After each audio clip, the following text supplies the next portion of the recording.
And welcome to another Bodgit and Leggit video. Today we are going to do the timing belt slash pump belt on a 2008 Toyota Freelander. This is the 3-litre D4D. So we're going to show you the tools you need first and then we're going to crack on with it. Now you're going to need a slightly longer than normal ratchet just because it makes life easier. So I have this 17.5-inch long, it's a 3/8 drive. Going to need some sort of Tipex or marking tool. This is actually tyre paint, but it still works the same. Then you're going to need a 19mm, a 10mm. This is a medium 10mm. Again, it's just easier. This is a short 10mm, so you can see the difference. Small extension, 10mm Allen key. Some sort of magnet. There's a magnet on both ends, but a magnet. Don't particularly need this, but it makes life a lot easier. Some sort of ratchet drive, air drive, doesn't really matter, but it does make life quicker. And some locking pins for the timing belt tensioner. That's what you're going to need. Sorted. Right, I think I'll do this in two separate videos, one for the timing belt, one for the water pump. I haven't actually decided yet, but we'll see. So we have the timing belt kit for it. We had until I dropped it. It's a gate kit for this particular one, which is a 2008 Freelander. And there's the part number for anyone that wants it. And you can actually see we have the timing marks on here. But also, we have the timing marks on the belt. There we go. So it's simple enough, this one. This is the new idler wheel. It's actually the idler wheel and the tensioner comes here. So yeah. So I'm gonna get you in there. I'll show you the cover first and we'll get cracking.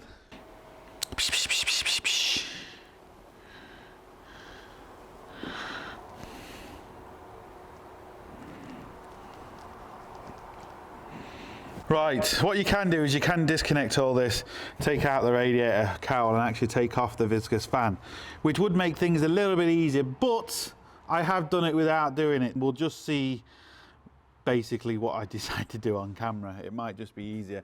We have a couple of 10mm up here and we're going to have a couple of 10mm down there. I'm not going to be able to show you, as you can see, because it is quite tight. There's hardly any room. But once I get the cover off, I'll show you how many bolts there are and exactly where they were. I hope you can see that there. You can just see my impact wrench there is, or electric wrench should I say, is on the bottom bolt. That's the worst one to get to. The other two are up there, and the other one is, you can just see it kind of down there. But this without doubt is the worst one to get to. Once you get that off, the cover's off. The best thing to do is, rather than taking the bolt completely out, leave it in, get your magnet, put it to it and just slide it out, because when it falls, or if it falls, it doesn't necessarily fall on the floor, it could be anywhere. So the little magnet, it just makes things a lot easier. Right, this now, oh, we've got one more. It's just on the side, isn't it now? There we go. No, it's actually 6. Should have maybe looked a little bit closer, but it doesn't matter. Now, what we'll do is just unclip this. No point breaking it, undo it, and you won't break it properly. Now,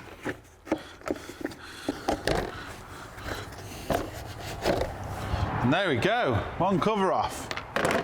Right, we've got the marks lined up. I'm going to show you on the computer, and whoever did the timing belt last left me with some lovely marks, which have lined up again perfectly with the factory mark, so I'm happy enough with that. You can see there's Tipex mark here, but there's a little notch taken out of the gear here, and that lines up with a V in the actual case, and more or less same down there. What I'm going to do is I'm going to show you on the computer, because obviously I can't get you in down there on the camera very well. The little lines haven't lined up, but don't worry about that, because the way the belt spins, you could have to turn the engine a few times for the belts to line up.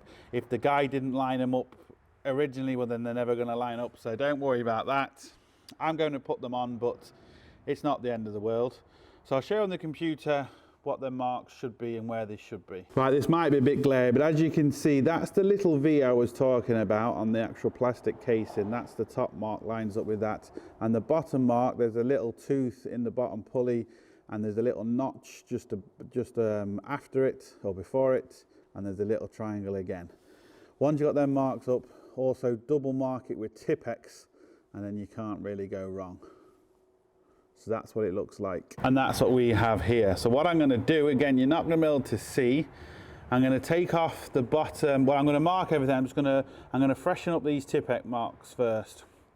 I'm going to freshen up. Oh, you just can't see it. Where are we? Just freshen up the Tipp-Ex mark there. That maybe looks a bit out of kilter, just where I've got the camera, but it is straight, believe me. So yeah, I'm going to mark them or freshen them up with Tipp-Ex first before I take the belt off. Then I'm going to take the tensioner off. And yeah, lovely jubbly. Right, so I've freshened up all the timing marks, and to actually turn the engine, you turn the bottom crank right down there. I couldn't film it because it was just couldn't get to it. What I'm going to do now is I'm going to take off this tensioner here. Now, there's an Allen key bolt that goes through here, and there's a special pin that actually keeps the tension. We're going to leave the tensioner pin in, and we're just going to take this off. Now, hopefully, I've done it before in these where you can just push down the tensioner pin in place. I'll show you that, and then just put a pin in it ready for the new one to go on. It's a 10mm Allen key. And again, I'm not going to be able to show you because it's just way too far down in here, but you get the idea.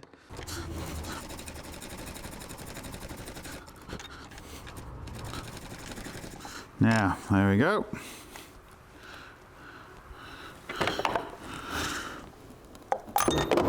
Ah, that's it, drop everything.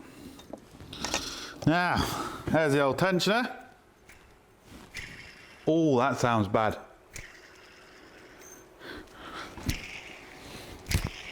That's really bad. Right, my memory card's about to go.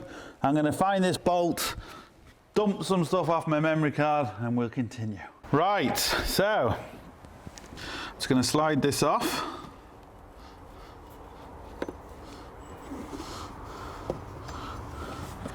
And there we go, our old belt.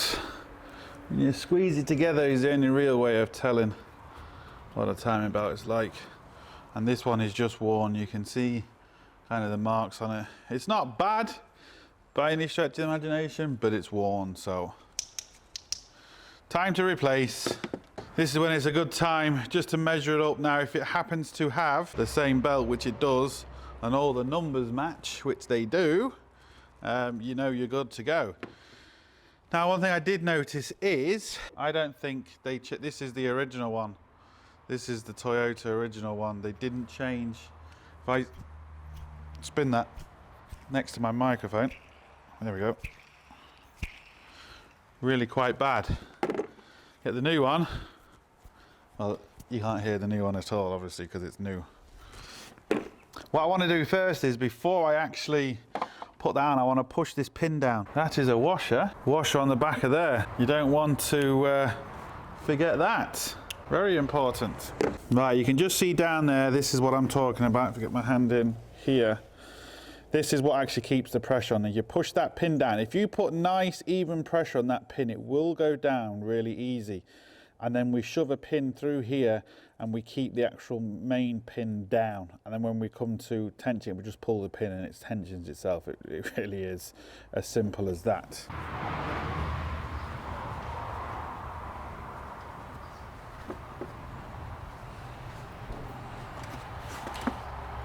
Now, this is what I use. Ow, cat.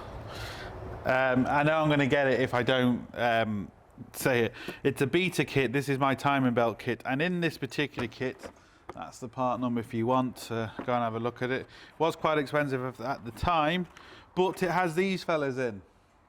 And what these do is, we just put this back to the side. This is what actually locks. You can actually see a picture of the pin going through, and it actually locks it. So these are all different sizes depending on the actual pin. So what I'm going to do is, I don't think I'm going to be able to film it because I'm just going to get in the way. I'm going to push it down, I'm going to put the pin in, and then I will show you once we've actually done that. What I'll actually do for camera, just because it's going to be easy, I think I'll take that out. It's only two 10 mils. And I'll actually put the pin on the bench. Sometimes you can actually hold a bar down and push it down. If you put nice even pressure, it can go down. Sometimes it can be awkward, but they're really easy to remove. So for the sake of that, I'm going to remove it. I'll show you on the bench, and I think it just make everyone's life that bit easier. Won't it, Castrol?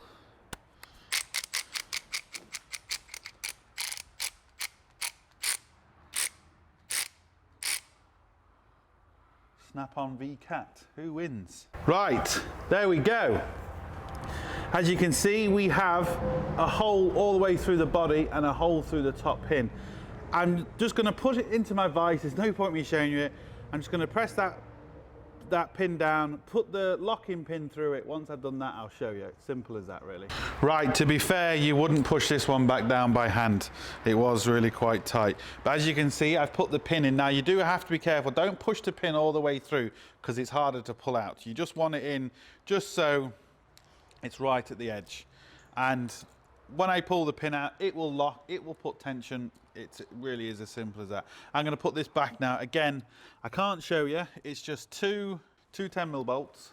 We'll put that back.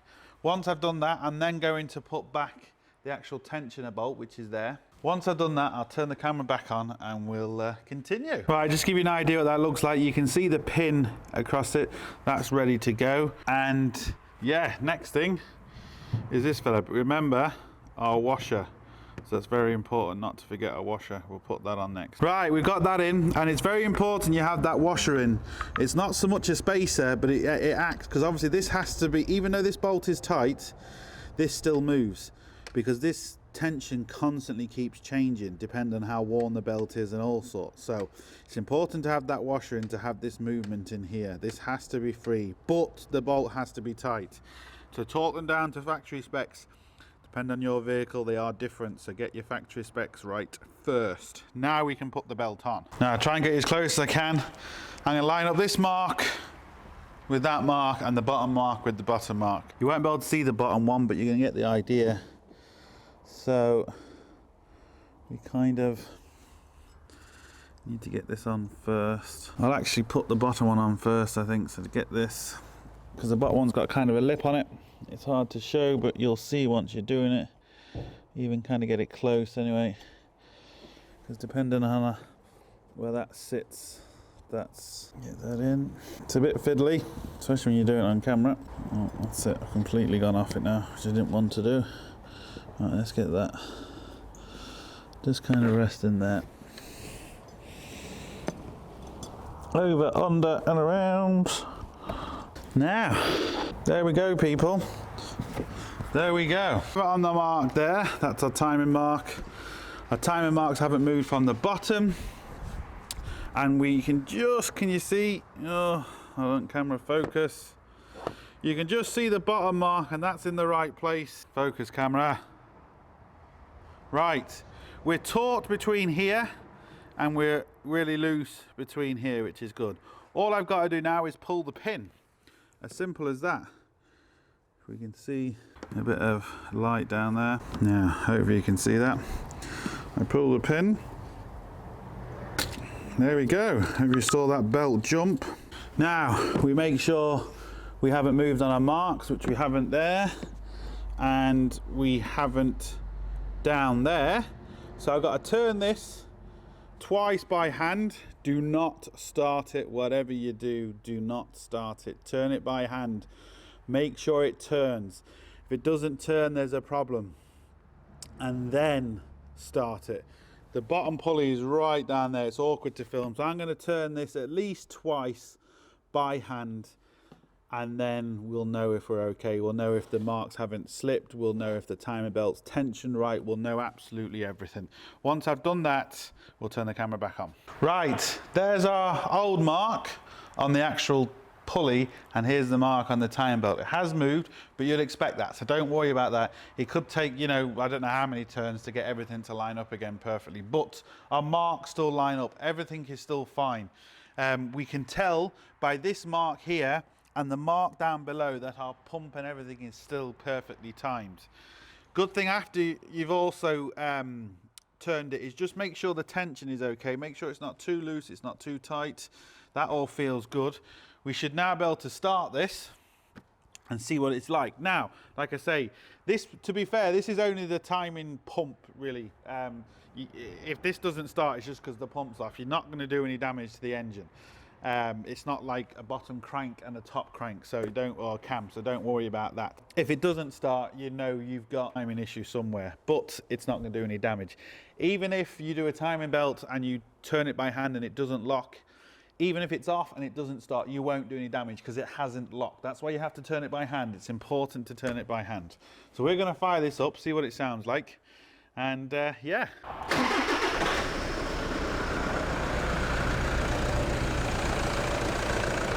Sorted! It sounds good.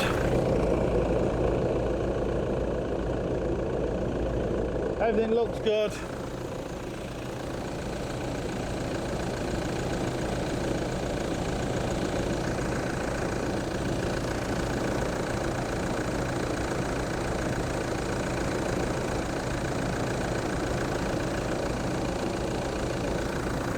Lovely. Right, so that's it. I'm not going to put the cover back yet because I'm going to do a separate video on the timing belt. I'll also do a separate video on how to reset the timing belt light that's on the dash on these. So that's it. So that's how to do the timing belt side of things. And yeah, so look, hope it helps. Thumbs up, subscribe, all the usual stuff. Don't forget, links up here, links down below. But most importantly, don't forget, get your hands dirty. See you for the next one.